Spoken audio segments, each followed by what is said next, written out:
घुमतोय कर्णाच्या,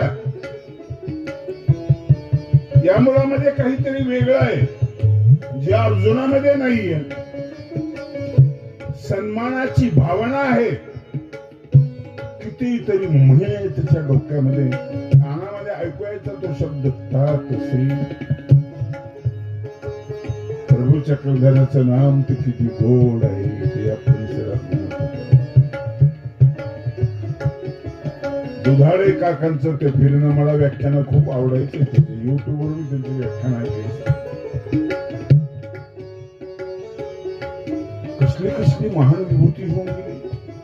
त्याच्या अगोदर ग्रंथ लिहिणारे विद्वान लोक या ठिकाणी आले. मराईसाठी मातीकडे मतीने खेचून यावं असं काय जीवन